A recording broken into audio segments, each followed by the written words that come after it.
Good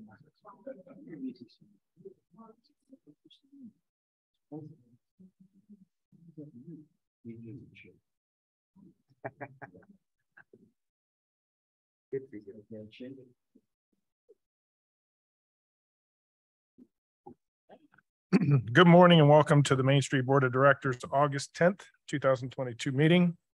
What do you need? Oh, is that a copy of it? Oh, you need a copy? Yeah. There you go. Oh. All right. Oh, you got it. All right. All right. Roll call. Do you have everybody, Meredith? All right, good. We'll move forward. In front of you, you have an agenda. Thank you, Jay, for preparing the agenda for us. Any additions, correction, anything you want to add to the agenda at this time? If not, I'll entertain a motion to adopt the agenda as presented. I'm sorry, go ahead. There's meeting minutes that aren't on the agenda from July 20th. Yeah. July 20th. They're in the packet, but they're not on the agenda. All right, we'll add that to the agenda. July 20th minutes. The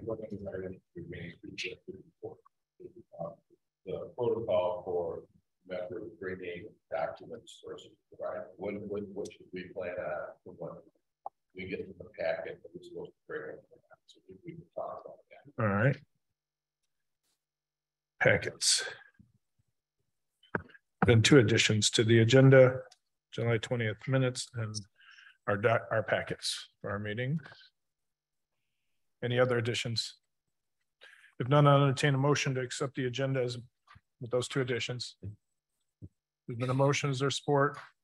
There's motion support. Is there any further discussion? All those in favor indicate by saying aye. Aye. All those opposed, the same. We'll move forward with the agenda. Next, we have our minutes from our DDA meeting of July 13th, 2022 and July 20th of 2022. Is there any corrections, deletions, additions to those minutes? If none, I'll entertain a motion to adopt both sets of minutes. It's been a motion and there's support. Is there any further discussion? All those in favor indicate by saying aye. Aye. All those opposed, the same. All right, let the record reflect the minutes of the July 13th and 20th meetings were adopted into the record. Now we'll move to our Main Street Directors report. Jay. Update on the storytelling plot or pilot, sorry, with Pure Michigan. There were 20 applicants. They selected 5, I believe, and we did not, unfortunately, get that approval, but we will be able to use the information once they go through the pilot and work on that in our own accord. We just won't have the support of the development. They're using the testing group as the pilot group as the development of some tools. Maestro software update. I'm still plugging away. I'm about halfway through the businesses in there. Then the buildings will be next, and that should round it out, because while I'm doing the businesses, I'm also getting the contacts of the building owners, business owners at the same time. The next thing I want to touch on is the transformation strategies. I sent these out to you earlier in the week. They're also included in the packet today. So this is a culmination of information over the last 3 meetings we had with Michigan Main Street. This is going to be our guiding force over the next 1 to 3 years. It really, they were broad and they were intentionally broad. So the committees can take those and run with them and really put some meat on those bones, because there was a lot of stuff in that data that we got from them that they captured for us. And as we go through all of that, we've got to really, hone it down and make sure that it applies to everything that we do. And a lot of that will be directed at the committee level. And at the end of that packet, there are things that need to be completed in the next 60 days. And we'll continue to work through those. SDI, the executive committee, will continue to work with the board to get those going. The Pulse poll. So Michigan Main Street looks like they're going to be doing it every year. It has what they call a Pulse poll. It's very similar to what we did for transformation strategies, where they take a pulse of the community. It's about, I think it's about 20 questions. I will be releasing that via social media and sending direct emails for people to respond over the next 2 weeks. I'll probably start at the end of this week. It has to be completed by August 31st. So look for an email for that, and I will get it to you as well. The county bicentennial banners. So Shannon Elliott from the county reached out to see if we could put some banners downtown for them. during their bicentennial. I spoke with DPW. We've got some of the hardware remaining. It may be a little tricky because light poles may be changing, but I'll touch on that a little more as we get further in. But we've committed to be able to put 10 banners up for them during their bicentennial, which is in the month of September. Packets, Mark. I've just kind of been following what was here previously. You tell me what you want and I can absolutely get it done. If you just want the agenda, I can make sure everybody has a copy of the agenda. If you want a full packet, I can bring that. Or should discuss that. Sorry, I think we should discuss that as a board and have some sense of it. You know, when I approve minutes and things, I want to be sure everybody's had an opportunity to go over that. And if we didn't, does somebody need a copy here? So some of us use these things. This is called a writing utensil. And, you know, there are many of you who don't use those things anymore. But I just think it'd be important for the protocol and culture of this group to know what should be here and what we should bring when we come. I don't have an opinion. No, and I think this time the agenda was adjusting right up until the last second. So maybe it was a little late getting to everybody this time around. So our goal is to get it at least a couple of days prior, which would be like there was a lot of stuff there and it was all good. Yeah. Had to get through that before the meeting. So we'll just make a point to try to get it a couple days early. And then if you need a hard copy, just let us know and we'll have it printed up and have it ready for us. I think you made 3 or 4 for this morning. Yeah, that's what I make 3 or 4 hard copies of the whole packet and then 10 to 15 copies of the agenda. So if I need to make more, if you want a hard copy, I can certainly make more of both. Just, you know, I'll make, how about if I make 5 hard copies of the packet and then I'll go up to 15 of the agenda and that should be sufficient. Count the number of gray hairs in the room. Nice job though, Mr. Chair and Mr. Director, for producing a lot of really great material for us. I mean that. Thank you. That was Jay. So, but I do want to just sort of go back to transformational strategies in the next 60 days. So just to make it, we need to assign committee chairs for all 4 committees within the next 60 days. So if you have an interest in being chair of a particular committee, please let me know. We want to get our first committee meetings done and work plans done within the next 60 days. And then we want to do an open house for volunteers and recruits. And of course, he's going to work on Maestro as we continue. So please let me know, because it is a step that I haven't been able to really push forward and say, hey, you guys are the chairperson of this particular committee, but we do have to have a chair from the board. So let me know on that. Any others topics on that? No, I'm good. Any questions for Jay on any of that? Excellent. All right, Brad, financial report. It's in front of us. Yep. Basically a new fiscal year. All the numbers are nice and low right now. Nothing has came out and been a surprise at all. I don't really have anything to report. And one thing I was going to make a comment was in the last meeting, I mentioned that there was a shortfall of trash collection. And I found out that we actually had a surplus in the previous fiscal year, which basically compensated for that. It was just a little bit confusing previously, the way that billing occurred. Things just didn't line up perfectly with fiscal years. So we did was a non-concern. And Hi, Tim, can you put your on mute, please, Tim Robinson? And moving forward, it has actually changed to annual fiscal billing. And the city's already credited our entire refuse collection revenue for the full amount of the entire fiscal year, which means that this moving forward, this will be a non-issue. Can we rate it? What's that? Kidding. I can tell you it's a lot more expensive. And I'm working with finance on that, Brad, to get it removed from our budget. They'll put it all in our solid waste. Yeah, because it really does just kind of skew some of our numbers, probably even for reporting with Main Street. Yeah, just makes it look like we have larger budgets than we really do.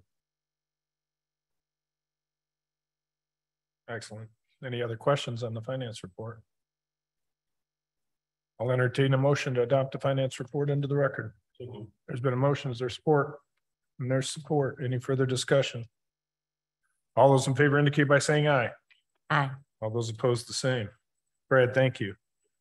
Mayor, I think you have the report on behalf of Mr. Elliott. Yes, I'm just going to update you on, I know it doesn't necessarily affect downtown, but it does, and it's very close by to downtown, but the Riverview Terrace situation, and just to make you aware. So the residents are right now transitioning, some of them are transitioning into the Adrian Inn, because if you did not hear, the city of Adrian did put in a purchase agreement for the Adrian Inn, and the sad part about it is it's not going to be able to house everyone. And so we're not really sure. They're working on some temporary solutions. They're not the best solutions because we're really struggling to find housing. I mean, they're looking outside of our county. We're looking as far, and there's just no, there's a housing shortage right now, even in Toledo, Ohio, as far as there. And so there's, there's that situation and trying to figure out, because we had a second structural engineer come in. Well, Mishta did they brought in someone, and they are very concerned and said that nobody can be in there. Like they are concerned that was the right choice to, they concurred that it was the right choice to get everyone out of there. The structure is not safe. And so it's still debatable, and we're waiting on that report on, if it can be fixed, what does that look like? But it does look like months, not weeks. So we need to, figure out something. But just to make you aware, we are transitioning right now people into the Adrian Inn that were in the hotels, but there's not even going to be room for all of those residents that were in Riverview Terrace. There was about approximately 173. And there's not even quite 80 rooms over at the Adrian Inn, or just close to that. So if that tells you anything about how we're not going to be able to put them all there. But I do also want to let you know there was a development in the 11th hour as we were having this brought to the city commission last week.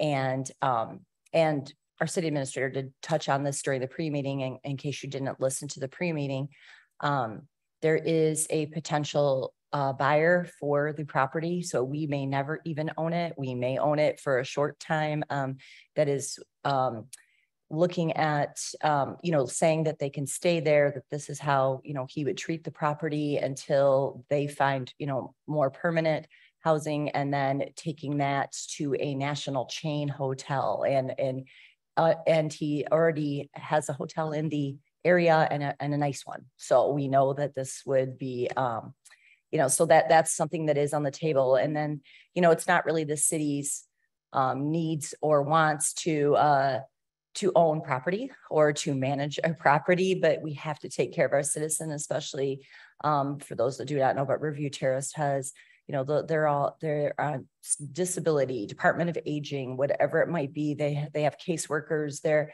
are limitations within that community, and we need to take care of that.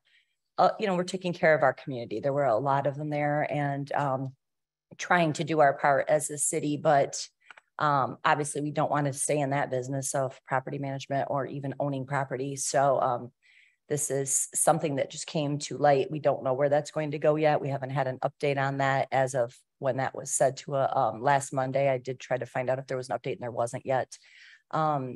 So anyways, just wanted to make you aware of that.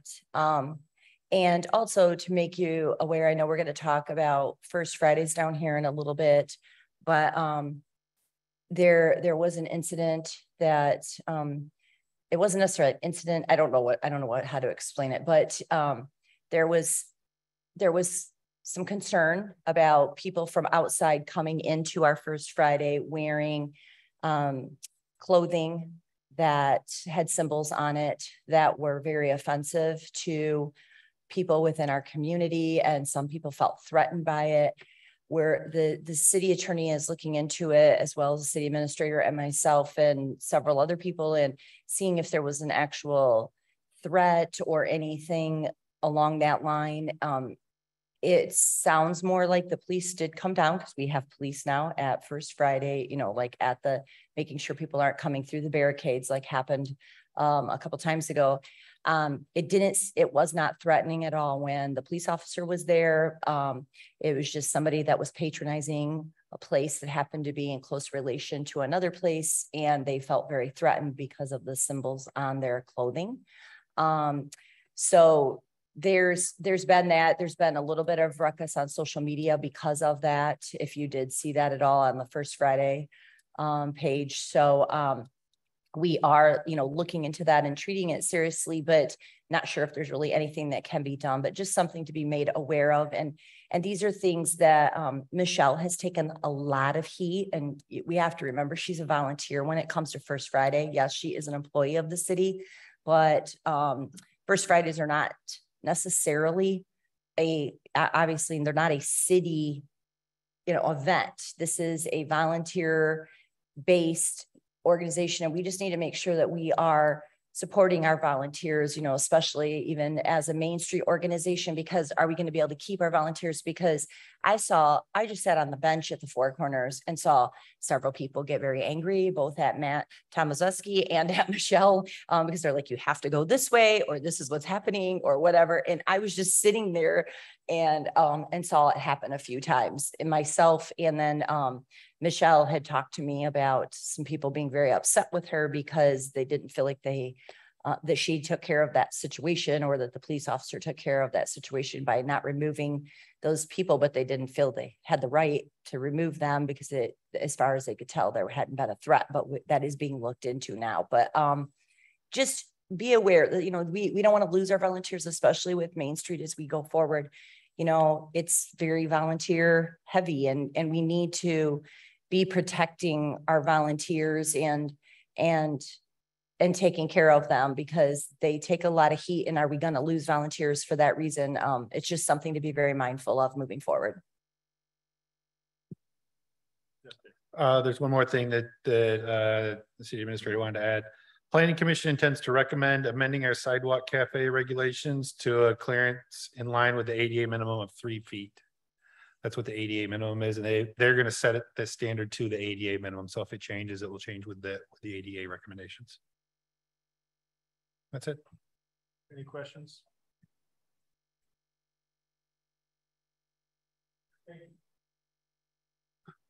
Put that back on. Thank you, Mayor.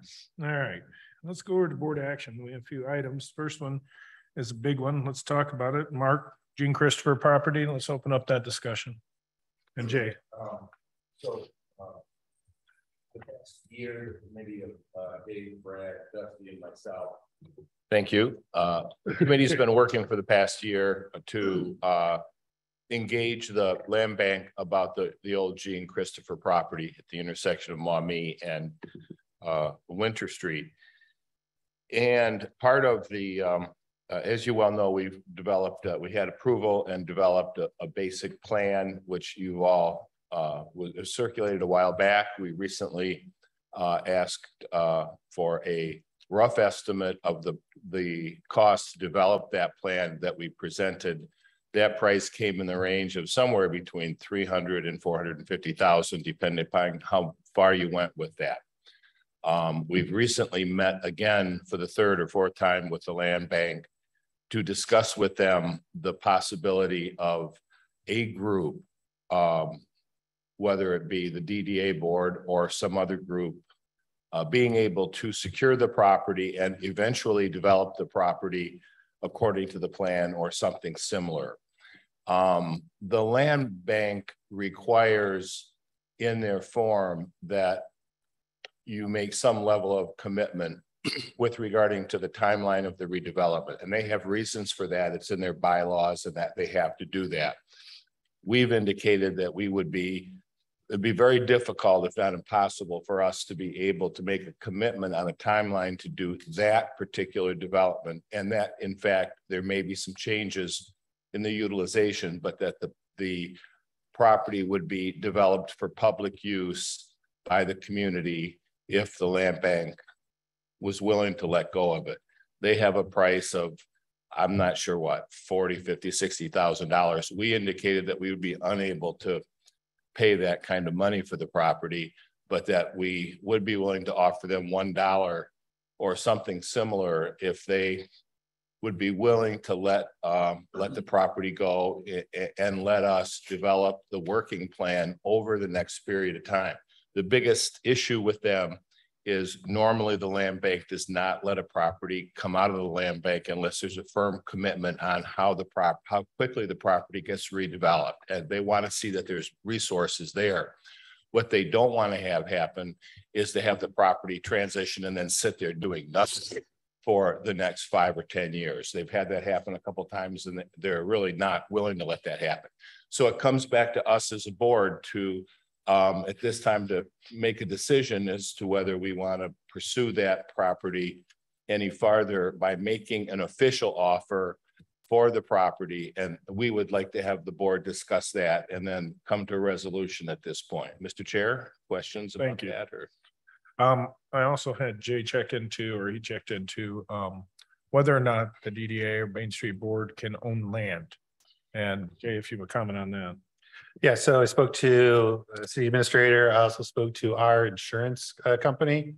And the insurance company stated that many DDAs do own property and we would be covered under the city's insurance. Up until a point, there would be no charge for us to own that property and have it insured up until a point when we started putting any kind of structure on it. Once structures became on it, then there would be additional cost for insurance. Things to consider though, as we have this conversation, upkeep, what kind of maintenance are we going to have of that space until we put something there? We'll have to consider mowing lawn, shoveling snow, all of those things along the way, because that'll be a cost that we would inherit. That's not something that's in your job responsibilities. Yeah, get your shovel. I think the committee is of the consensus that we should make an offer to the land bank, which would begin a negotiation process. So we have no control over the outcome of this, and our initial position of offering them $1 with no commitment for the development is not a proposal that will look that good. But at some point, in order to really get into the negotiation with them, it goes from our offer to the sales committee to the full committee. And so this is the beginning of a process regarding negotiating for that property. So it's not like we're going to end up with it any time in the near future. This board will have a chance to accept or reject the final proposal from the land bank. I guess we're asking for an initial opportunity to make an offer to them of some level that we can begin that negotiating process. If this board so chooses to do that, if this is what this board wants. So I was going to say, Mark, do you know, say we were to make an offer that wasn't $1, maybe slightly more than $1. They laughed. Yeah. But do you think that you would still require that firm commitment?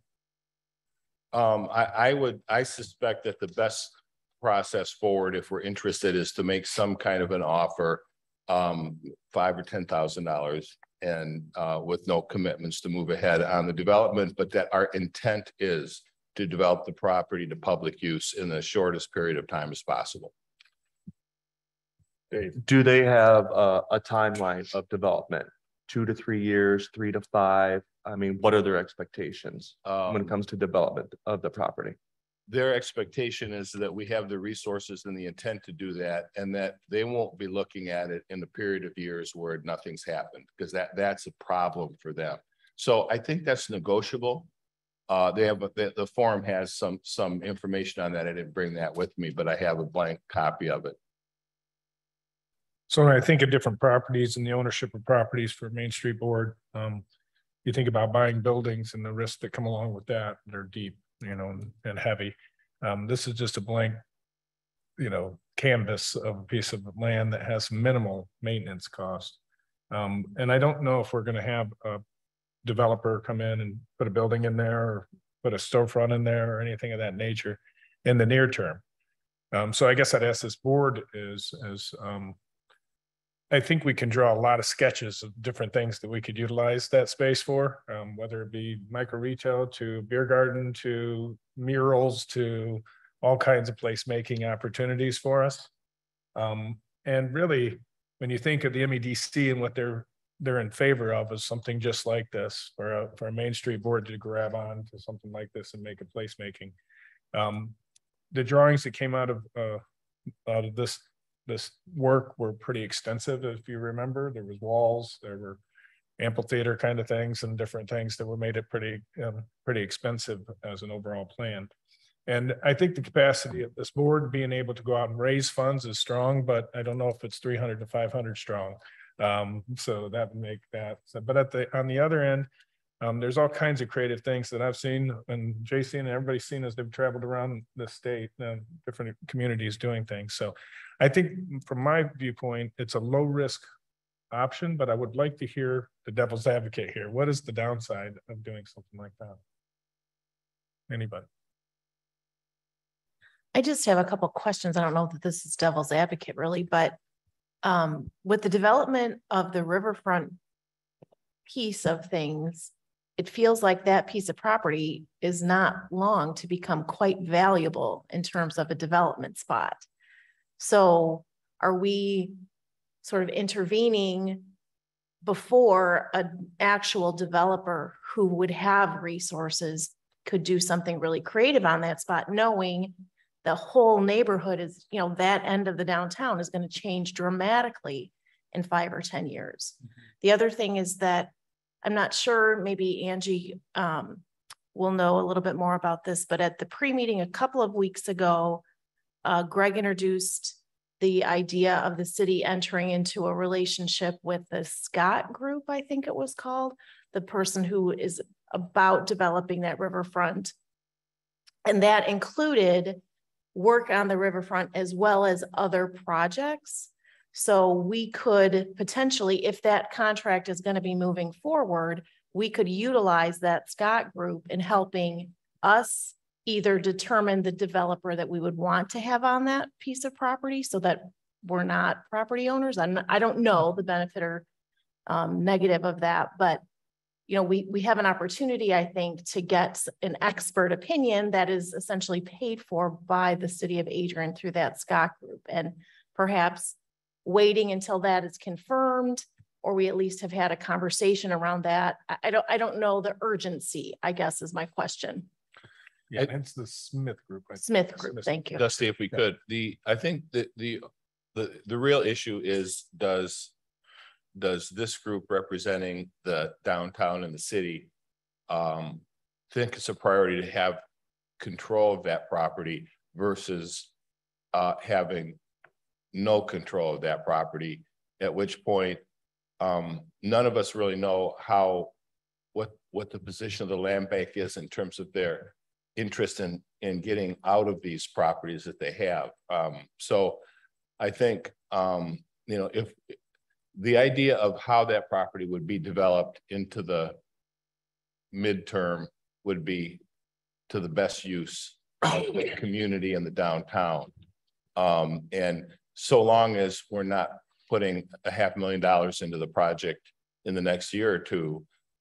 So if there's this lag time as we develop the actual utilization, then the property could be anything and should be.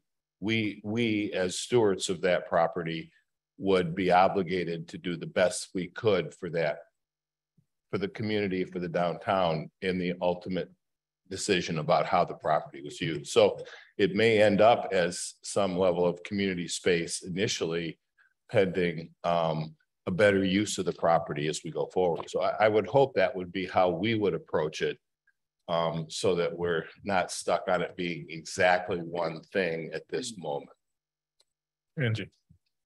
I'm not saying I'm playing devil's advocate. I'm a very glass half full, but I also am a big realist. And, you know, I guess the logistics of if we take over that and whatever we, you know, bring in there as a public space, who is going to manage that?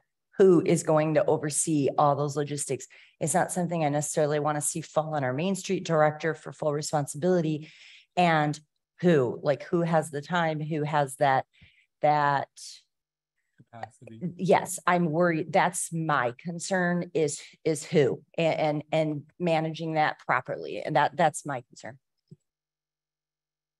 Do we have any idea what our holding costs would be on the property? So annualized cost of lawn mowing, snow plowing, or not plowing, but you get the picture.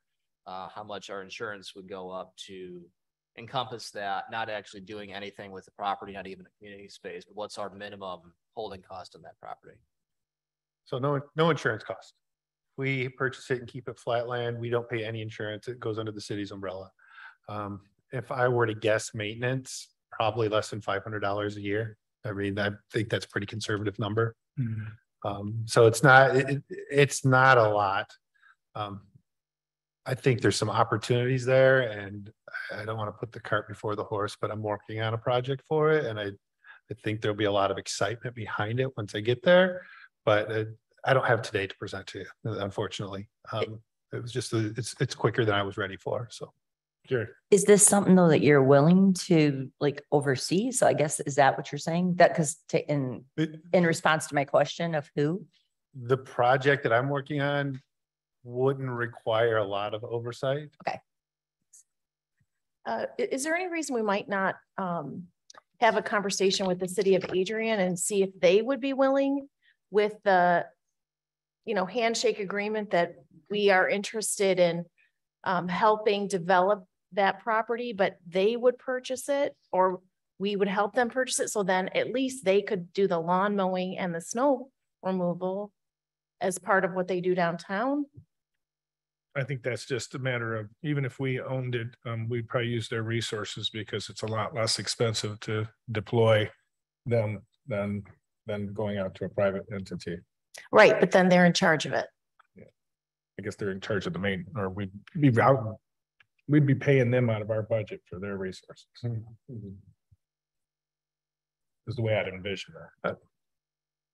So I haven't spoke about this particular property, but I haven't spoke to the commissioners, only the city administrator. And I know there's not a desire to get into the property owning business from the city's perspective.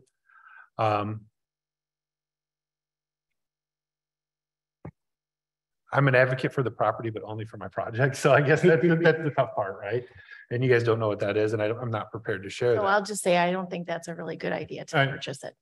An idea that can't be shared yet is too early for. Well, I can definitely share it with you, but it'll be convoluted. I've been to Muskegon and Quincy over the last month. They both have micro retail establishments. Think of small sheds in the area of 120 to 160 square feet. And really what this provides is an opportunity to go from an idea that would come out of Launch Lenawee to a pre-retail or a pre-storefront situation. I happen to have a lot of experience in that setting recently, and I'm sure some of the board members may as well. It's very difficult to go from an idea to a brick and mortar storefront. So this opportunity would give you a space where you could grow your business, get some financial information, become more bankable essentially, and grow to a storefront. No one's going to save Adrian with retail. We're not going to get some national or even regional retail to come in here. So we have to grow our own. And looking at those opportunities, you start with the concept, you have the proof of concept, and then you can grow it from there. And this is really that in-between space to give you that ability to do those things. Now, it's a vision of mine, seeing that space, having these micro retail opportunities, these sales sheds, so to speak. You put some public restrooms there, you put some placemaking opportunities with tables, potentially gazebo, you have a wall mural there, so you've got the Adrian selfie spot. There's a lot of opportunity for that space. It's also been for sale for a while. I don't know anybody's going to rush and buy it because the cost of building right now is ridiculous. But if we can convince the land bank that this is something that we should do, that's great. But we've got to come up with a proposal, sell the idea to them, and then find investors as well to help us do these projects. I had a conversation on Monday with Paula Holtz from MEDC. And there's a grant opportunity, but it's competitive and it's a federal grant. So there's definitely restrictions to go with that. There's some smaller opportunities, but I still don't think there's enough money there to do that project. So I can share the idea, but I can't give you the meat on the bones, right?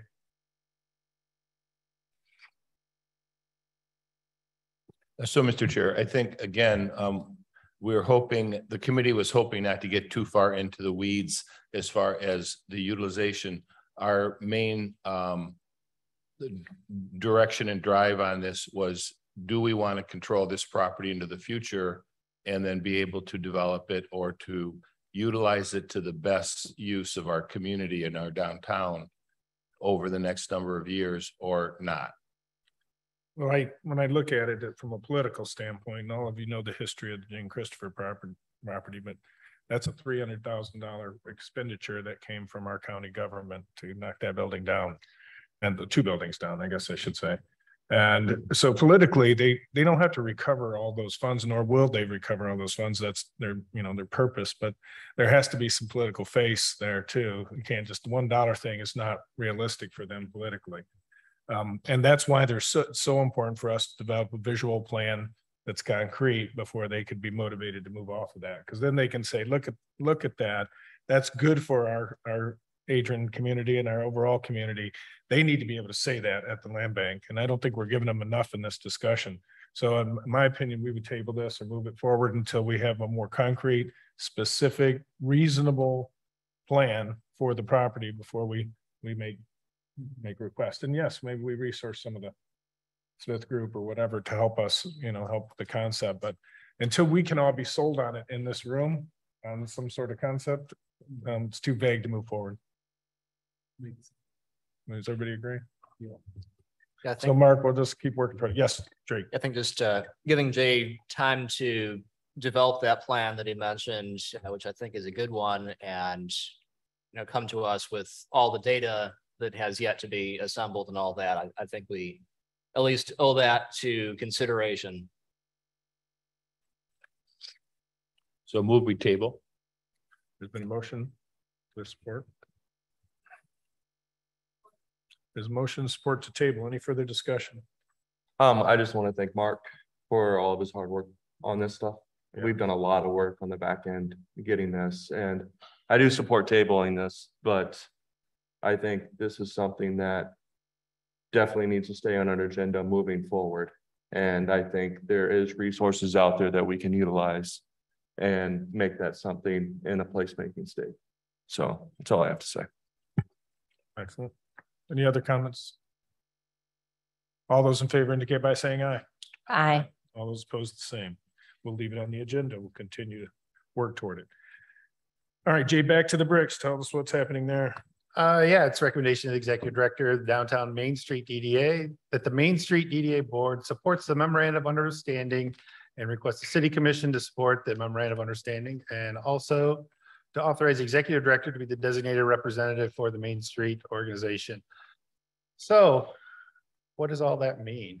It means that I have spoken with Visit Lenawee, and they were approached again to be for the city of Adrian to be the host of one of the events coming up in June 19th or June 9th through the 13th in 2023. The way the process works is they request cities to apply, they review those applications and determine what cities they're going to go to. Last year was a northern route. This year they anticipate to be more of a southern route. And they reached out exclusively to Justin to do that. This would be a co-sponsorship. So it'd be the city of Adrian, the Main Street DDA organization, and Visit Lenawee to do this project. There would be a clear definition of separation of duties. Visit Lenawee would handle the hotel rooms and marketing outside of Lenawee County, and then the city and the DDA would divide up the rest of the responsibilities and duties. Can you review that project again? What does that look like? What is it? It's a car. Oh, it's a car show. It's a 5.5 day car show that takes place in 5 different cities with overnight stays in respective cities. They bring an average of about 300 cars, and we would close down. Think of First Friday, but add Winter Street to the mix, and it would be that big, that many cars. And we don't know what day it'll be until close to the event, correct? Actually, they'll make the determination, and then We make a recommendation for the day, but then they make the decision pending on their route. but we'll know in January when that is. Yeah. That's when the heavy lifting starts. So we're closing down for one of the 5. Correct. Just one day. Yep. Okay. I read the packet. I wasn't sure. Oh, yeah. Yep. Nope. Just one day. 5 Nah, days. that wouldn't pass the muster. No. Other questions on that? This is the time. Do you have questions? We entertained this, remember, a while, a couple Yeah. years ago. Yeah, we, last year, they reached out to us for the same thing, but they chose to go a northern route. But I mean, I think if we get our application in, I think we have an extremely great chance of getting this year. Justin and I worked really hard with this group last year. And so Jay, I'd be more than happy to help too, once this gets approved.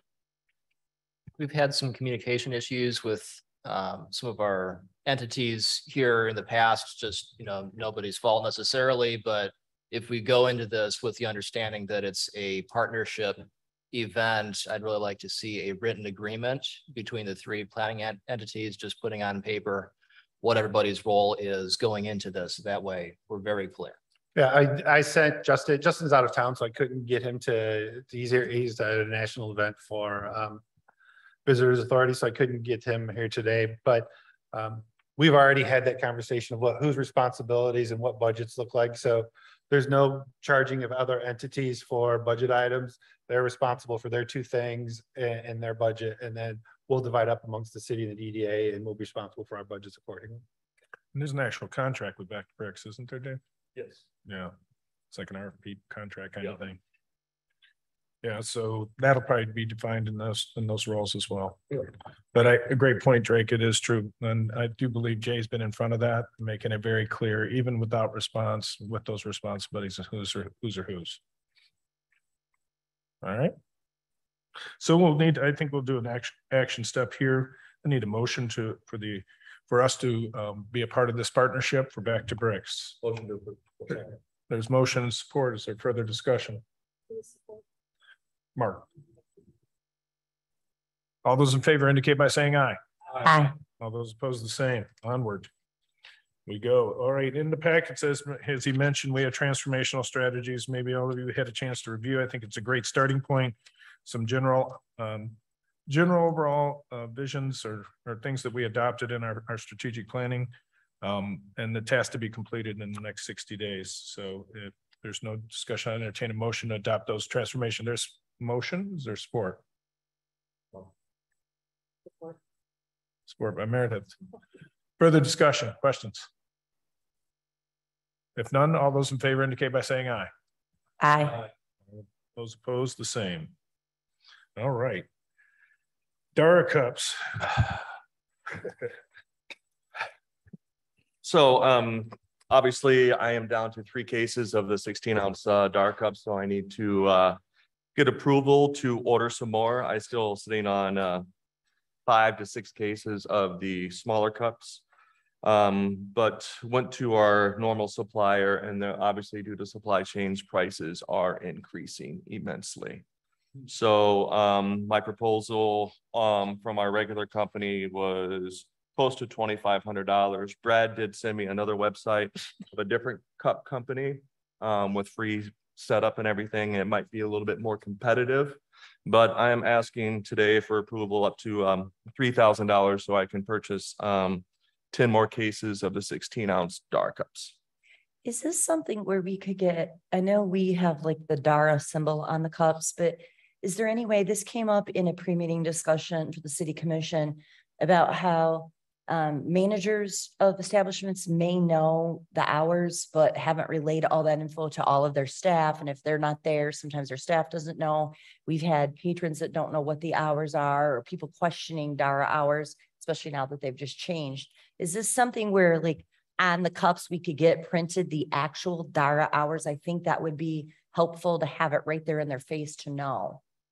I think on the new cups, we did do that. So all the rules, the only thing is we did change the to midnight now. Oh, 11, I'm sorry. We changed on Friday and Saturdays, we've changed that to 11. I think that's the only discrepancy. But for that point, we can still keep it until 10 o'clock on those cups, because so we don't have to add the extra hour for Friday and Saturday. I mean, it's neither here or there. I feel like we've talked about this before, so you could just remind me. Is there a reason that we can't buy a plain cup and put a Dara sticker on it instead of buying a printed cup? And would that be less expensive? But I think you're looking at sticking them all. You know, they got to put their logo on there, their sticker on it, and then a Dara sticker too. You know, I mean, is that prohibitive? If it's considerably less expensive, if you just buy any plain plastic cup and just- Well, it's probably similar cost would be my guess, Would it? but we would have to sticker those and Yeah. supply them to them. Mhm. I can almost guarantee that would be true. Yeah. You know, that we wouldn't be able to rely on the business to sticker them with the DARA. So, And while we're on the Dara Cup discussion, to go along with that, we noticed first Friday, all of the trash receptacles were just overflowing, like falling on the ground, overflowing. There were some complaints of some residents downtown because of all the Dara cups everywhere, and it's just there wasn't a place for them to go. You know, and I guess I want to revisit and bring up the receptacles for the Dara cups and where are we with that, since you know that was part of the Dara district and each business having a receptacle. We just need something. We need more. It's really only noticeable. I'm downtown a lot, and it's really only noticeable on First Friday, but that's where it's in your face, very apparent. And you know, I feel like in Artelicious we're going to see that. There's going to be some other big events like that where you know, I just feel like we really need to address that. I feel like it's been pushed aside, and I just want to bring that back to revisit that. Were trash receptacles on a city agenda recently? Am I confused about that? No. That was on like the dumpsters and like that trash. It was different. Yeah. I think you and I talked a long time ago about doing, looking at trash cans as a whole again with, you know, with the Dara district logos on them and stuff like that. I think Michelle at one time even had some stuff, and we never really kind of turned full circle about that because that was part of, and so we can. The covers. The covers. Yeah. But obviously the need for additional trash cans is an issue, especially when we have bigger events. But I think that's the thing we really need to address moving forward is maybe, you know, buying some other regular trash cans and just putting bags or what have you. And so I guess it's what, for the meantime, we probably have to look at something like that. So Cardboard receptacles too, that you can either, you know, recycle or break, flatten and then put back up again. They break down really fast, but I mean, we partner with Meyer on getting those for Artelicious and other events. Stevens. Oh, Stevens. Stevens. Oh, okay. So a couple things. Trash cans are on our transformation strategies. That was one of the key points that was on there. Also, it's a requirement of each establishment that participates in DARA to have a receptacle outside of their door. And I don't know that that's happening. I did go around to all the establishments on Friday before everything got busy, handed them the new information, talked to specifically at least one employee or manager and let them know that it had changed. And in that flyer, again, if it gets read, right, there's a line about, you know, a bold line about having those receptacles outside of their establishment. So this brings me to a bigger question I want to discuss with the board on this, and I'm probably going to call Jill, but Dave, I want to make sure. So each one of us are good leaders. We go out and we try to make things happen. And Dave, you did a credible job with DARA because it's been you that made it happen. It's been you that's been managing the whole thing and the like. As we get into that cross of responsibilities and purchasing and invoicing the businesses and reconciling that accounting and the like, it starts to get into the responsibilities of the director a bit too. And he's out there promoting and making the rules and talking to the businesses, and we're all very busy, super busy. So I guess the question I get back to is when it comes to if something happened to one of us that's running with that, there's only one of us and there's other illustrations besides DARA. Yeah. How do we internalize that into our operations and make sure that there's, you know, that there's that Jay has a little bit more control over that? Does that make sense? they hit my bus there. Yes. And Exactly. so then I mean, it's one of those things. And, Yeah. and so what I'd like to see us do is try to, maybe this next purchase goes through and we said Jay manages it, and then he can get out there and tell everybody what the rules are, and he can be consistent messaging. Yeah. And he's doing it every day. Yeah. As opposed to us working. So if we can make that transition, that makes sense to you. And just get that. So we have the cash flow in the budget so we can see who's paying, how it's paid, and whether we're cash flowing neutral, because that was our only goal there really was to cash flow neutral. Yeah. Near term. Yep.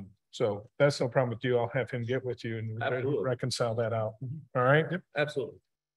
One other thought on the cups there too, if this is a consistent consumable where we're planning on always getting these on a recurring basis there in the future, yeah, just to highlight our good partnership with the city.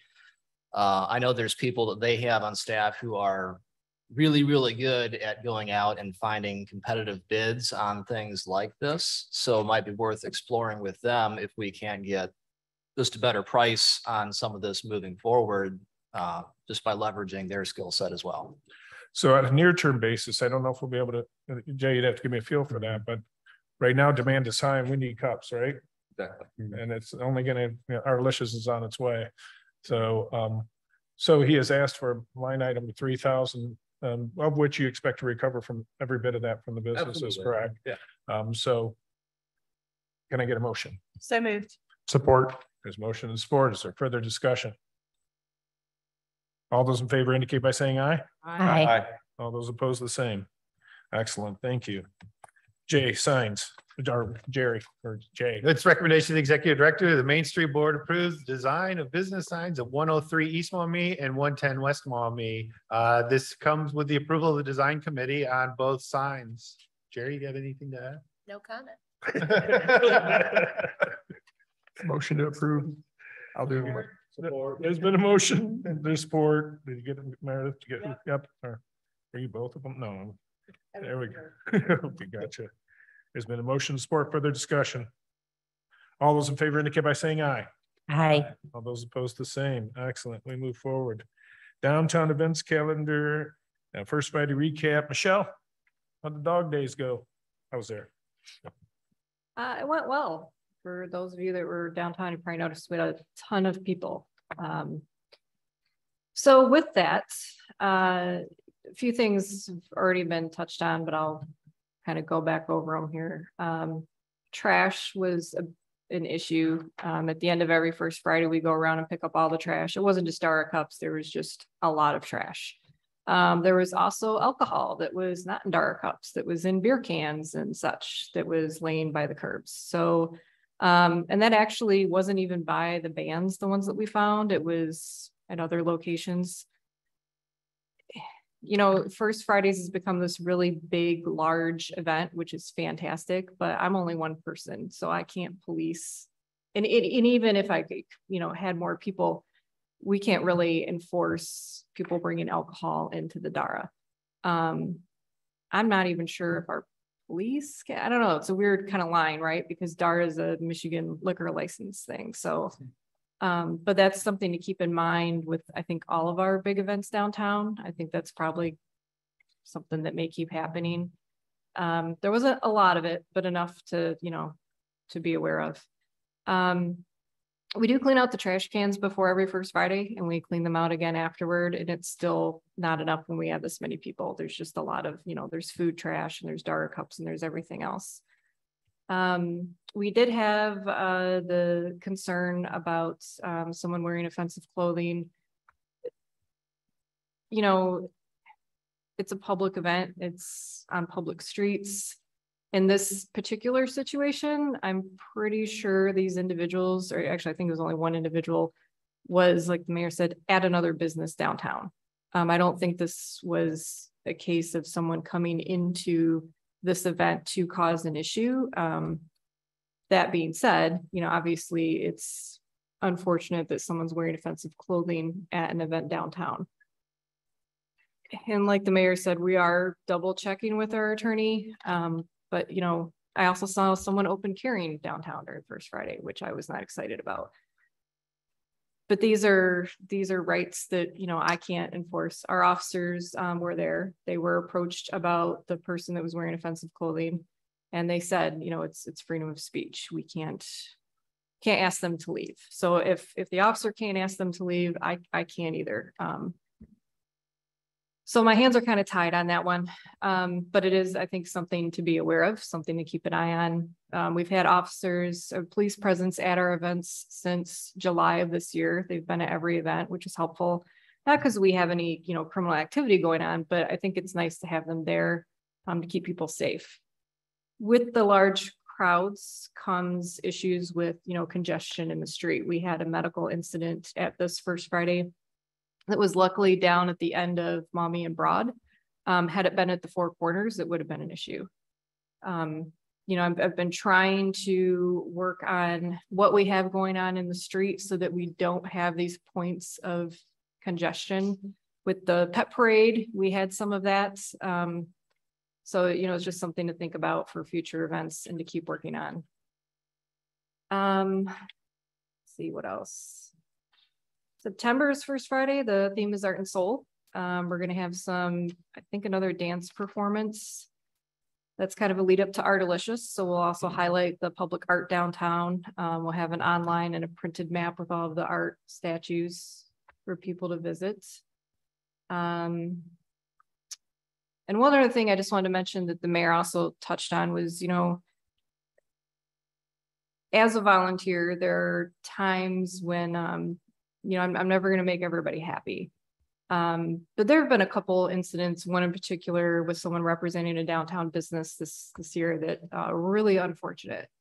And I do think it's important, as this board goes forward and tries to recruit volunteers to help with these events, that we do keep an eye on that kind of stuff, because that was a very, very unfortunate incident, and it's still ongoing. And it makes it very difficult to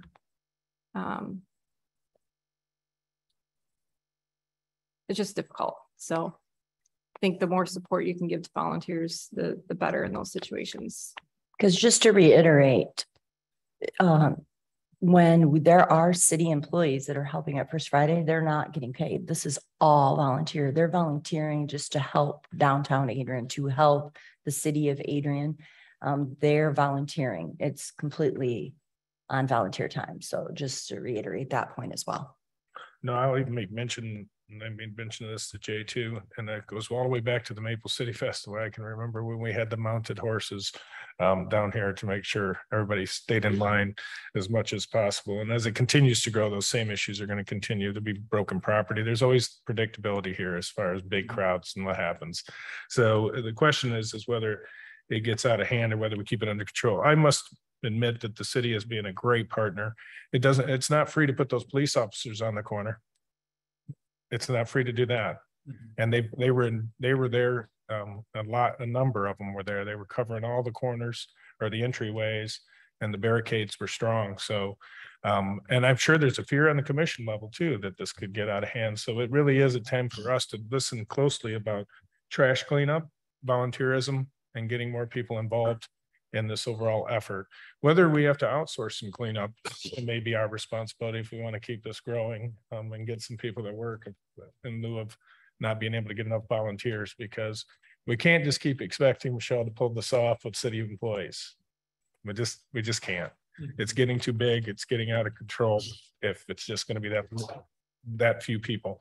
And then of course, as we continue to evolve as a board and we get more leadership, it needs to be people that stand down there with her.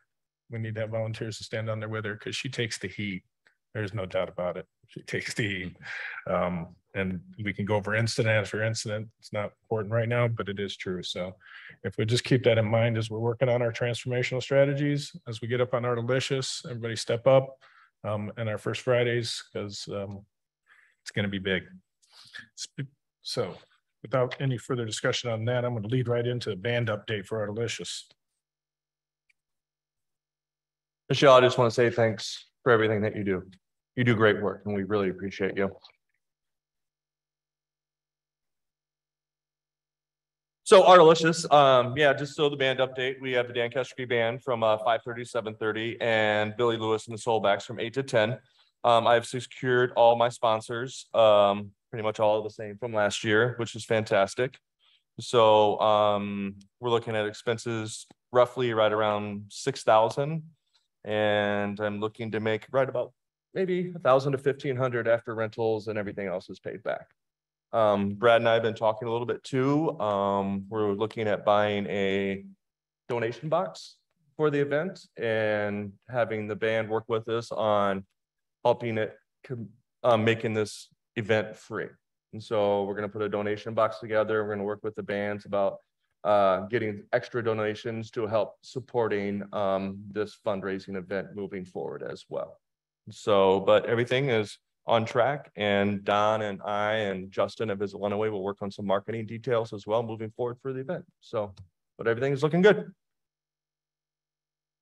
And Don, do you have anything specifically? Well, David Well, failed to mention that we have one more local group that the Ardelicious is paying for, and that's Los Hermanos Viegas from 3 to 5. So we got all local. I've said that before. I'm so happy about all local. I really like the diversity of the bands that we have. I do You know, I think that's what Don and I were talking about the other day. It's just great diversity in the entertainment lineup, and that's what I'm really excited about. Awesome. Thank you. Any questions? All right. Downtown trick or treat, date and time. Jay? Michelle? So last year, the city kind of took on organizing trick or treat, and I'm happy to do that again. And then obviously with, Main Street support and Jay, trick or treat was great last year. The mayor led the costume parade, and it was really more of an event rather than just people getting candy, which is what we want. So last year I asked the businesses which day they preferred, and I gotta look and see. I think Halloween falls on, yeah. So it'd probably be either that Friday or Saturday. And I believe last year it was a Saturday, which is what They preferred Saturday because it wasn't as just, they just stayed open and it wasn't as disruptive with closing the streets. Right.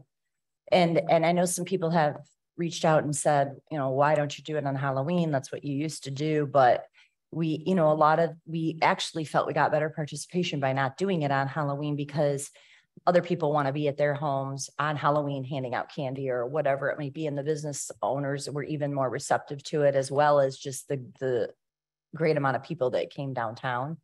And so I know, and I can talk to Chuck Jacobson. I'm sure he's willing to help out again. He had already told me at the end of last year's event that he would love to, stay involved with it. And Chuck and I can coordinate along with Jay and Michelle on this one as well. But I had thought about this already and given it some thought, and I really feel like, yes, it's 2 days before Halloween, but I feel like staying on Saturday because those businesses are already open. I don't want to ask businesses to open on a Sunday that aren't, and there's quite a few that are not. And I think it'd be more conducive to families and to everyone to probably do it on that Saturday night, the 30th. I would agree. All right. The 29th, sorry. Anybody have an issue with Saturday, the 29th? I don't have an issue with the date, but I do. I think a few years ago, pre-COVID, when we did this, we bought a whole bunch of candy and circled around with wagons to backfill the businesses. We might have done some of that last year, but I know the businesses ran out of candy fast. Chuck Jacobson did that last year, and I was going to mention as well, we did. I mean, everyone that had candy ran out, and then Chuck ran around with all the candy he had, and we still ran out. So So yeah, I was gonna, at the end of this discussion, we need to think about budgeting some money towards candy. And I don't know if we have details today to say, a certain amount, but Chuck, did we do that last meeting? I thought we did $500. No, No, I don't think so.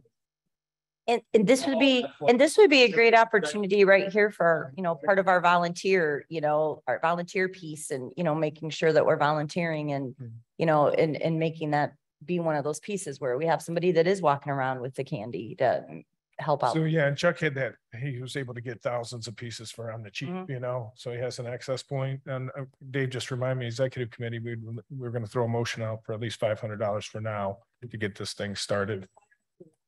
It may not be, that's what I'm saying. We got some little bit of time for next meeting if we need to do it. I don't think it's enough, because even when I had been in an election cycle and done like the fair parade, I've spent probably $350 on candy and still ran out at the end. And that's a regular parade. That's not even like downtown trick or treating. And just an FYI, I have read, and I don't know how how bad it's gonna be, that the Halloween candy supply this year is going to be suffering just like all the other supply chain issues. I did. So I know the city's gonna buy candy as well to hand out for, and we plan to get it ahead of like soon. Or you could do like my pediatrician without talking to race. Get boo. So. Yeah, you can get some vegetables from the. Give everybody a blueberry. That's the way, that's the way to end that event. Potatoes. Michelle, I mean, if the city is already gonna purchase candy, I mean, we can work with the city on that process already.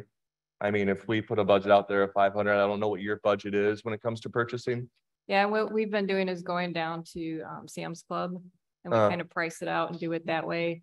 That's for the like the chocolate candies and the, you know, the stuff that Chuck gets is from a place in Ohio, I think. The Dumbo So factory. I think we can do a combination of both, honestly. Okay.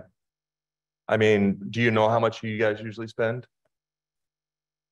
I want to say, so last year we had some candy left over from our movies that we used and then we supplemented that. And we bought full-size candy bars because that's what we had from our movie nights. Ouch. Yeah. I don't know if we're gonna do that this year. We'll see. But we budgeted money last year in our event funds so that we would have plenty for Halloween because we had planned on that. So, I mean, it's probably at least a few $100s. So would 500 from us be enough to start? I can say that when we did trick or treating pre-COVID in the residence halls, we budgeted $1,500 and even that was stretched. We ran out of candy as well. So Especially if you think about it, like, so the reason you might not have realized Chuck Jacobson was bringing candy around is, you know, he was one person with a wagon trying to make all 4 streets. When you think about it, I almost think we need wagons in direction. I have a wagon with means, but you know, I think we need that to go in that direction. A wagon. I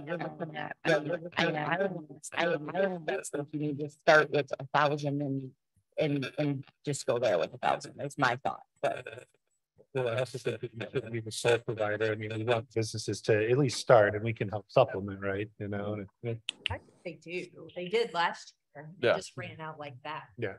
Wonder if this would be an opportunity for some other business, maybe even outside the downtown area, to sponsor a candy wagon. So we could just get a couple of signs and hang off the side of the wagon as it's going up and down. Just random idea. We also need 2 more mayors, so that way we can cover all 4 blocks. I'll get Jim Berryman and, you know, a couple others. No, I'm just kidding. I did have someone approach me at First Fridays about wanting to be a sponsor for just anything coming up. So I could reach out to them and ask them if they're interested in being, you know, sponsored for this. If you want. So I know we have a motion like 1,000, but if you can recover it in a sponsorship, that'd be great. So moved. There's motion, there's support. Support. There's motion and support. So further discussion. Let's get the dentist to support. I will also look into, and I think he'll do it just for the community because he loves doing it, but I'll ask Rudy Flores about see if he'll donate again to being the DJ. He did that last year free of charge. It was great to kind of get some excitement down in the middle. And I do know we had some bounce houses last year. I don't know if that's something that we can, you know, get donated. Well, Chuck and I will look at that and talk with Jay and Michelle, and we'll see what we can do on that side of it as well. Awesome. There's been a motion and there's been supported. Is there further discussion? All those in favor indicate by saying aye. Aye. All those opposed, the same. Excellent. All right.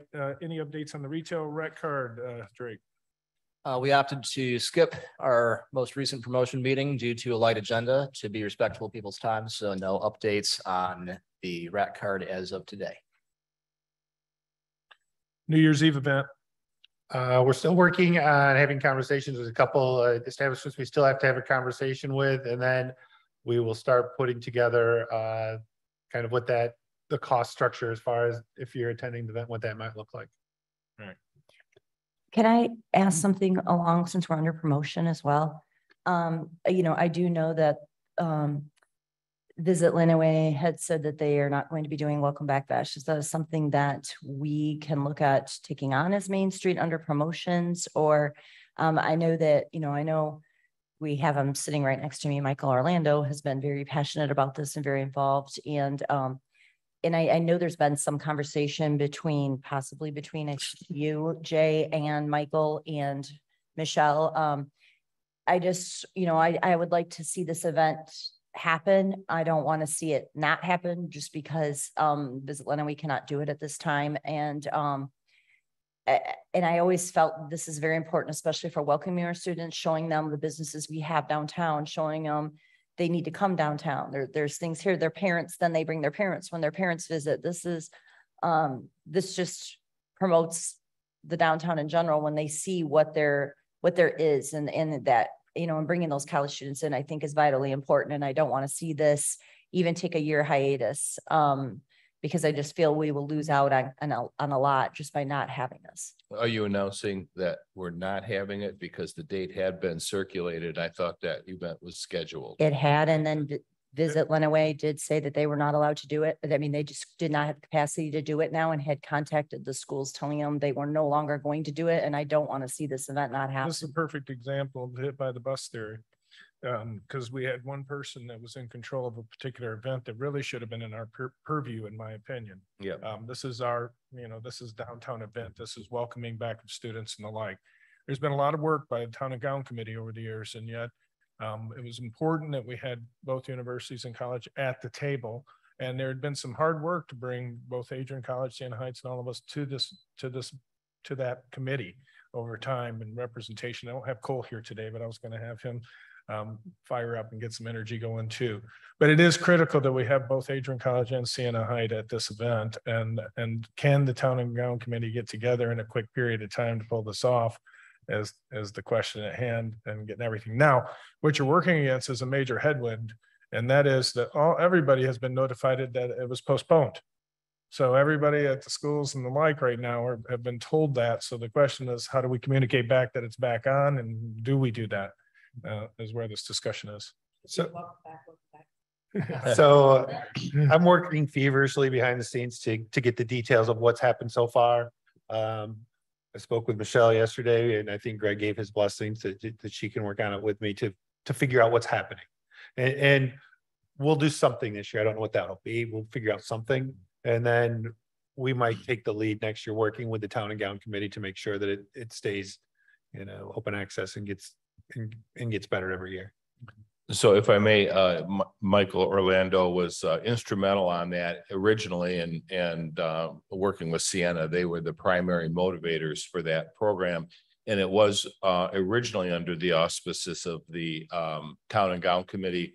And then it somehow, like things do, just got shifted one year out of the Town and Gown. The Town and Gown Committee is hoping that there would be a stronger alliance with the Main Street Board, and that the Town and Gown really feels, and I'm speaking broadly here, but we've had these discussions that we'd like to be associated more closely with the Main Street Committee and to partner more, because again, the Town and Gown group is loosely organized and is really an informational group and would like to work on projects like that, but would need partners to do that. So I would ask that the leadership of the Main Street, you know, discuss that and then make a proposal at the next meeting or two to affiliate with the Town and Gown, at which point then they would take that and come back to you with an answer on that. When is the event date usually? What weekend is it? Well, we had done it during Welcome Week. We'd moved it to September 8th so that we could have faculty, staff, returning students be at these events as well. There's not always alignment with Adrian College and Siena Heights Welcome Week. So by moving it to September 8th, it was going to be an optimal date.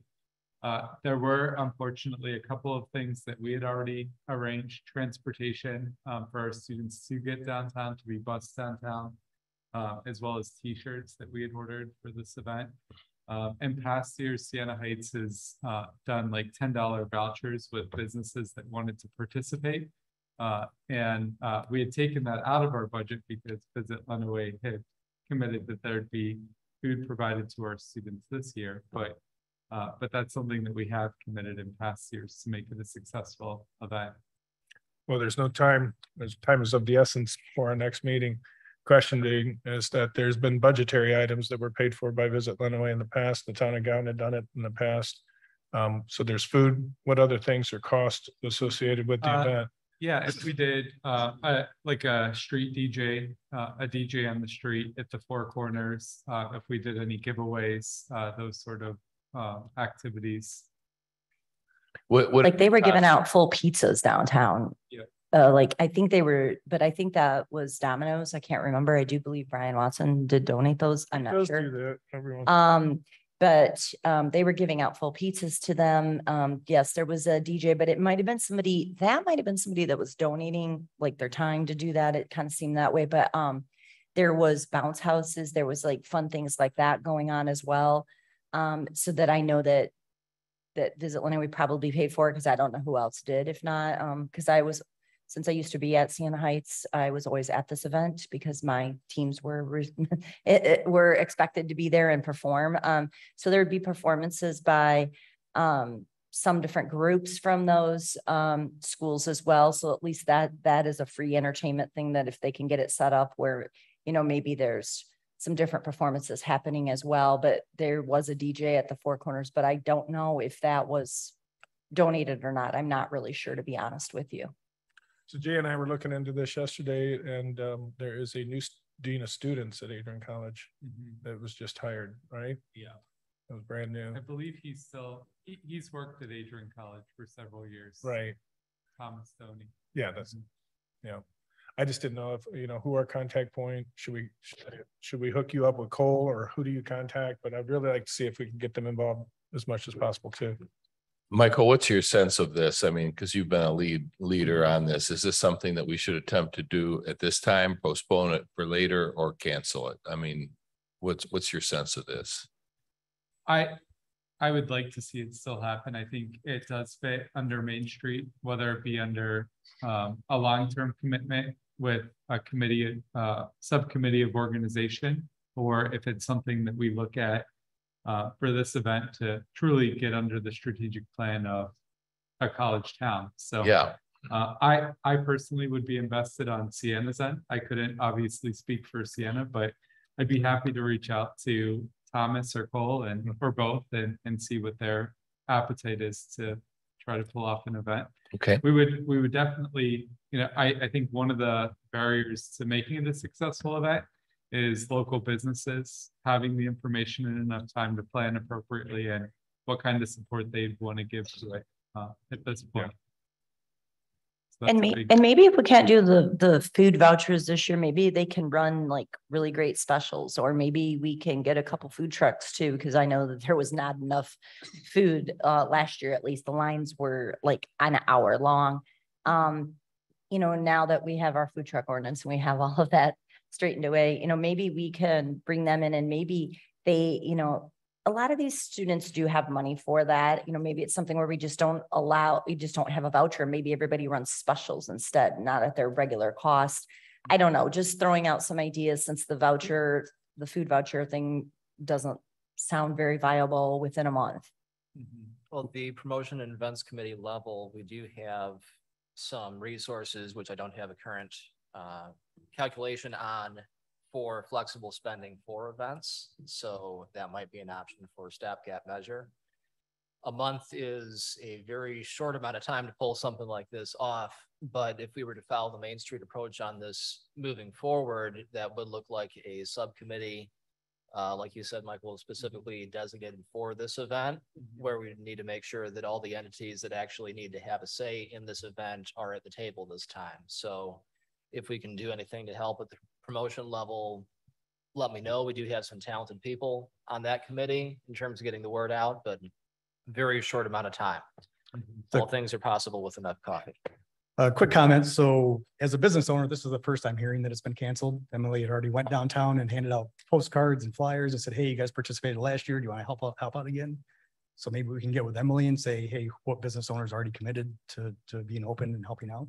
So Emily is no longer with Visit Lenawee at this point in time. Okay. I was going to mention that here, and I did receive an email in relationship that she may not be maintaining her position on this board at this time as well. Okay. Um, But I guess more to my point, I mean, Right. as far as I know, most businesses think this is still happening. it's still Yeah, happening. I know Rotary is planning on providing some free services down there, and they still have it on their agenda. I think we could also look at maybe the Armory's Makerspace Kitchen could produce some food for that event if we could get a sense of what you might want, what we could produce out of there for the. Well, that makes me feel a lot better hearing that the businesses did not know it had been canceled, because at least then we've got them thinking it's happening. So that's good, because I thought we were going to have to go back and, and also speak with all of them, but that will help on the promotion side. We just need to make sure if this is something that is going to happen this year, we need to make sure these colleges know immediately so that can be figured out when it comes to if they're doing transportation or whatever it might be. However that looks, we need to make sure that they are preparing for that and that they know that is coming and they can be promoting it with their students as well. So And then reiterating to the businesses as well. So make the motion. So just wait.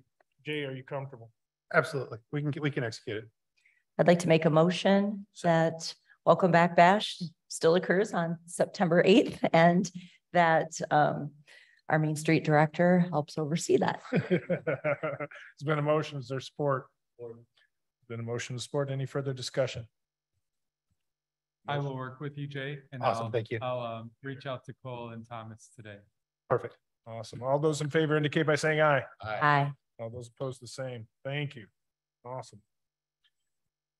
Keep moving for the time constraints here. Stakeholders, again, we've been talking about this, but I do believe we have our pitch book ready, me and the Jay, and so we need to call whoever is good at fundraising into a meeting. So I know we've had Jerry involved in that, and we've had Dave and Brad has showed up at times. So if you're interested in being in that, I know it's not one of the harder things that people don't like to do is to go out and ask for money. But we are at the point now, I think we can circle back with all of our donors and tell them how much we've progressed at this point. So I will be calling a fundraising meeting in the next 2 weeks. All right, moving on, Economic Vitality Committee formation. The only reason this is on here is to go back to what they taught us at Main Street. And that is, this is one of those committees that don't do a lot of activity. It's in the background, maybe meets quarterly. And really, it was abstract until they sort of taught us this. I know, Jeff, you're big on building property inventories and all that too. So if you'd be interested in that, just let me know, or anybody else would like to be involved in the Economic Vitality Committee. Design Committee formation, downtown street lamps. So good news. Kind of.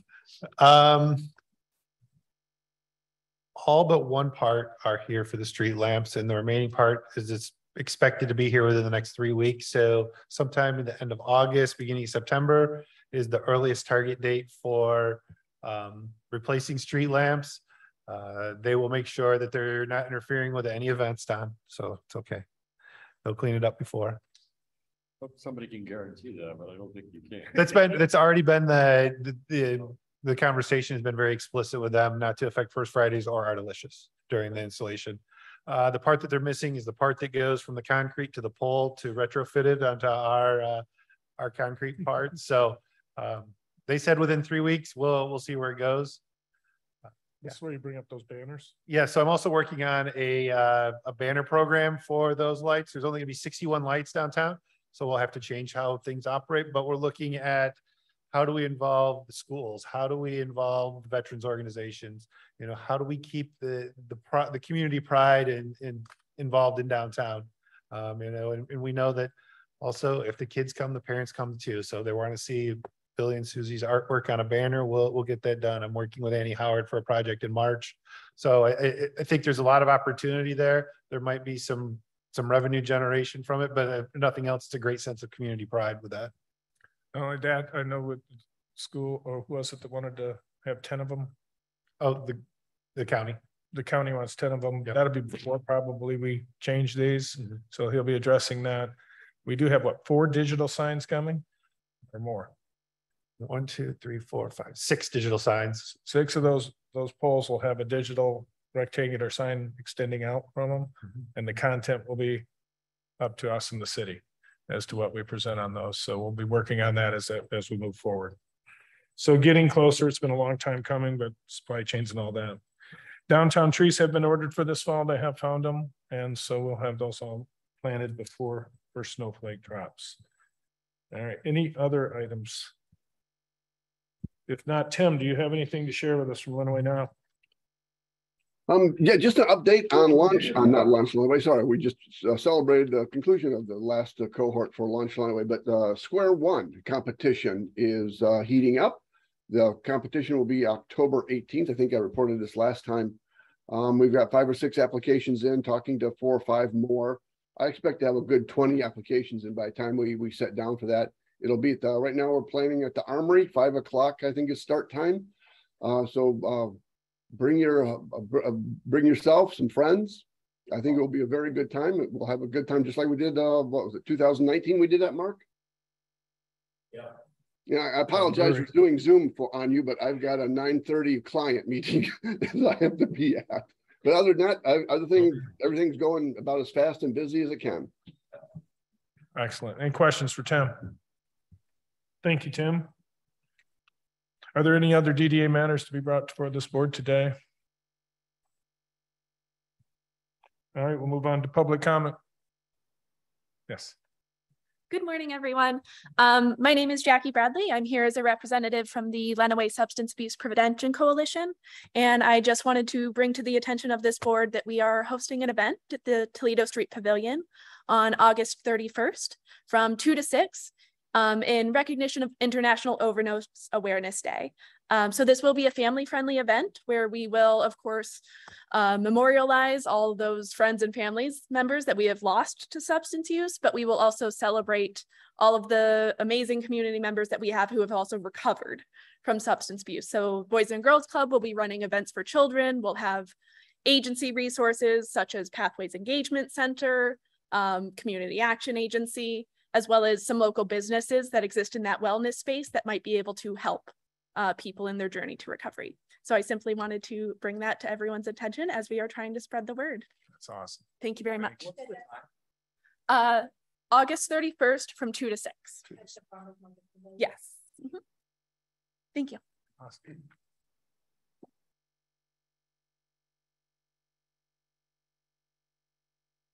Commissioner. My name's Gordon Gauss. I just want to thank the board for taking up the Welcome Back event, the Welcome Back the College event. I think it's important. I'm glad to see it. I know there's a lot of people in the community, not just the colleges, that are interested in it. I would ask that as soon as you figure out exactly who's going to be the point person, maybe even before that you get to visit Lenawee, because I've seen 3 emails in the last 2 days that Jason's been sending out telling everybody it's canceled. Right. So maybe we can stifle that and quit, spreading the cancellation information. Mm-hmm. We can set the stage for moving forward with the September event. But thank you for that. Thank you.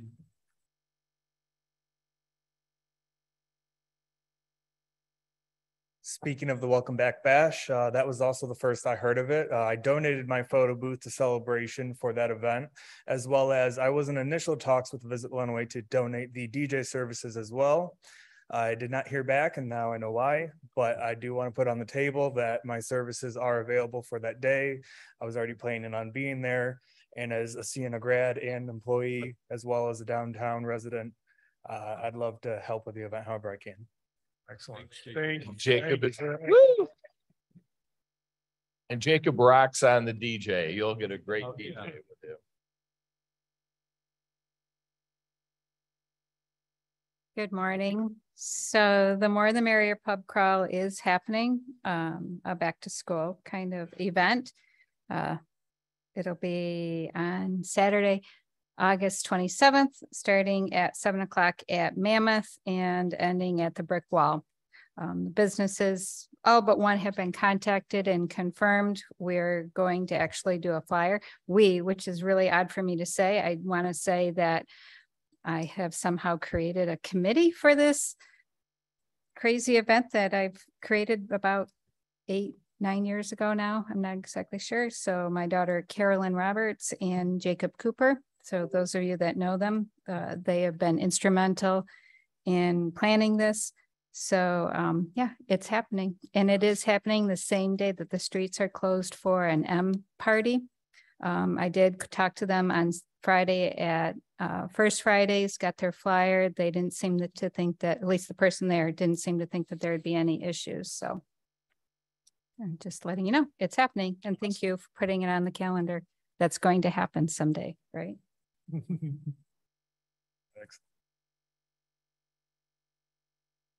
Any other public comment? Chair comments. All right, so I did receive a short email that said that Emily was no longer with Visit Lenawee and that she may be resigning her position as the DDA. It wasn't a formal resignation letter, so I don't know if I want to act today. I think some maybe have contacted her, but I'd like to have a personal conversation with her at least before we accept that resignation or I present it to this group. That is going to open up a slot, obviously. I expect it to. So by next meeting, we'll be talking about that. I also want to talk about the structure of the Main Street Board. There are 7 of us that have to have interest in the downtown. There's one that needs to be a resident. Brad hits everything. We always have him as a safeguard.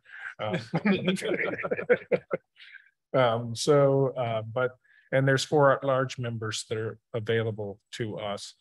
Currently, we have 2.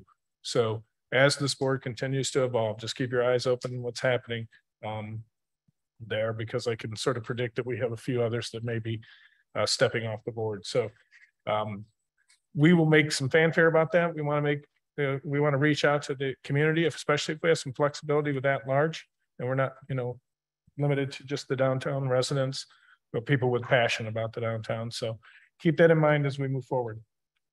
Next meeting, we'll have an action step on that. All right. Board member comments.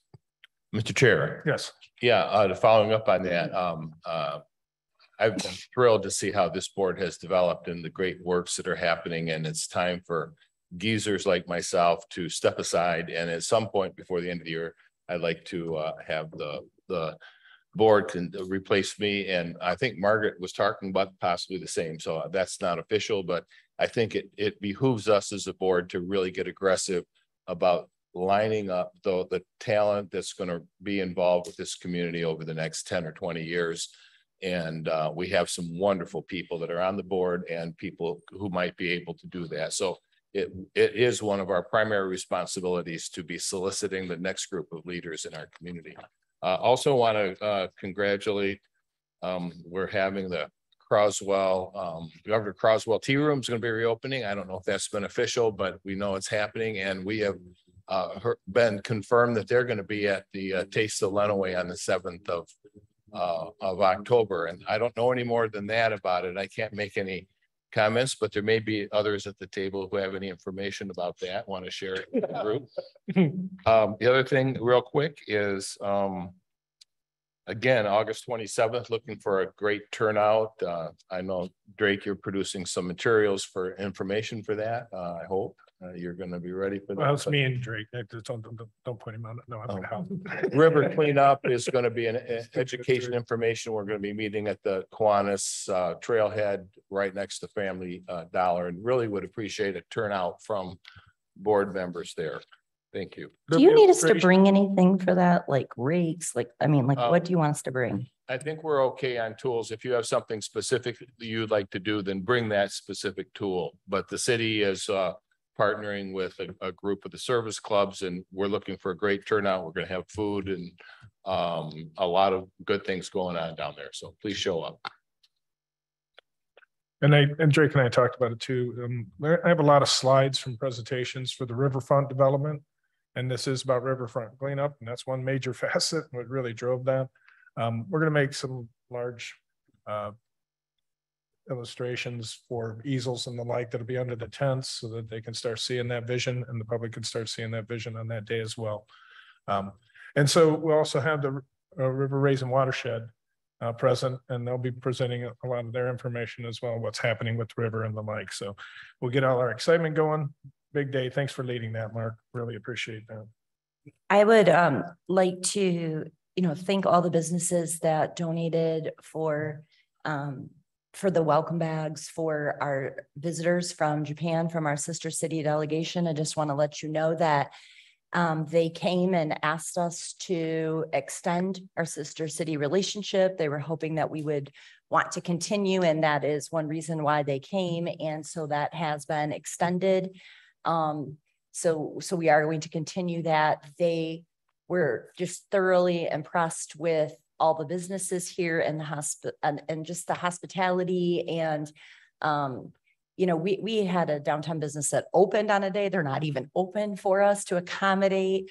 And so they were just very grateful. They've extended that several times now that they've gone back to Japan, to Moriyama. They keep emailing back and just saying how much they enjoyed their visit here and how welcome they felt. And so thank you to all of our businesses and all of you that helped with that. I also, you know, you stole my thunder, Mark. It's okay. I was going to also bring up the tea room, but I also had on here, congratulations to Celebration Title Company and Musgrove and Company, who are two new businesses that are also downtown that are just, you know, that are just opening their doors recently. Celebration Title just did their grand opening at First Friday. And I know Musgrove and Company wants to eventually, but they just want a soft opening right now because they already said they don't want to be inundated right now. And it already seems like they're very busy when I've driven by. But I just wanted to point out those businesses. You know, this is exciting. We're getting more and more businesses wanting to come into our downtown. They want to be here. It's thriving. And so congratulations, and let's keep it going. Oh, and I'm sorry, you're right. Sorry, I forgot. And Mark's Trading Company is now open. Well, it's because I kept anticipating it for so long. I kept asking every week. And so I was like, I can't keep asking, but they have officially opened their doors. It's very exciting. If you have not been in there, you need to go in there. It is, it's a great place. Plus you don't have to order online or try to find them at the farmer's market or at the city market or something like that. Now they actually have the store. I don't actually know your exact hours. I can't remember. 10 to 6. I don't know. It's Wednesday. It's a Wednesday. Yeah. Wednesday through Sunday, 11 to 7. Saturday, 9 to 3. See, I didn't know the hours. Sorry. There's 3 welcome baskets we should have prepared right now. Yes. And so, but yes, so congratulations. It's been very exciting. I got to go in there when they were mid-process of getting it going, and Gwen Marks gave me a tour, and there's exciting things happening. There's a lot of excitement happening in our downtown, and let's keep that going. Kevin, you got anything to say? Well, I think Mark and Mayor already covered it, but as you guys know that myself and a group of investors from Plainway, we have purchased the tea room building as well as the business from Alan Phyllis, and are working as we speak to get it back open. So will it be the same business model? Same business model initially, especially. Right. And then very shortly after we'll be open for dinner. Of course, Croswell events immediately, for dinner, but very nice. Very soon we'll be open for dinner regularly. And then we'll start seeing if there's going to be any menu changes or not, but awesome. No changes right away. So awesome. Well, thank you and all the investors for your commitment to downtown. That was something that was in the crossways, if you will, that was having a tough time. So, and just so everyone knows, Alan Phyllis are still going to be involved. We have the holiday high teas. The idea is that they will continue to come down and maybe even host those events. So awesome. Everyone seemed to love those. That's great. It's fantastic. Yeah. I would just like to point out as well that the city market on First Fridays has been very well attended and thriving. And I know there's several people that have been attending those with their businesses. Michael Orlando's wife was just there with her business the last Friday.